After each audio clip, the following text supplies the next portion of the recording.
ভারতীয় সংবিধান অনুযায়ী শিশু শ্রম নিষিদ্ধ, কিন্তু সেই শিশু শ্রমের ছবি উঠে এসেছে নদিয়ার কৃষ্ণনগরে।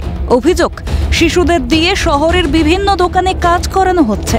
অভিযোগ পেতেই কোতোয়ালি থানার পুলিশকে সঙ্গে নিয়ে শিশু বিভাগের আধিকারিকরা অভিযানে নামেন। 3 নাবালককে উদ্ধার করে থানা নিয়ে যাওয়া হয়।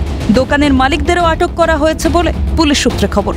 বিভিন্ন ইটারি যেগুলো আছে বাস স্ট্যান্ড সংলগ্ন এরিয়ার, হোটেল এবং মোটর গ্যারেজ সদর এরিয়া, সেই সমস্ত জায়গায় আমরা রেড করি। রেড করার পরে কিছু বাচ্চা আমরা পেয়েছি যাদের প্রাথমিকভাবে মনে হয়েছে 14 বছরের নিচে। চাইল্ড লেবার প্রহিবিশন এবং অ্যাবলিশন অ্যাক্ট 1986 এবং 2016 অ্যামেন্ডেড অ্যাক্ট অনুযায়ী তাদের যে মালিক নিয়োগকর্তা তাদের এগেনস্টে আইনানুগ ব্যবস্থা নেওয়া হবে যদি প্রমাণিত হয়। কাজে নিয়ে এসেছিল জাস্ট, এবার মা বলছিল নিয়ে যা, বাড়িতে বসে থাকে তাই কাজ করায়।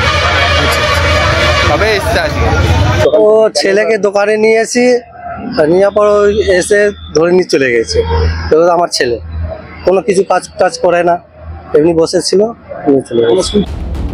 ভারতীয় সংবিধানের অনুচ্ছেদ 24 অনুযায়ী কোনো বিপজ্জনক জায়গায় 14 বছরের কম বয়সীদের নিয়োগ করা যাবে না, কিন্তু তারপরও নিয়মকে অমান্য করে অবাধে চলছে শিশুশ্রম।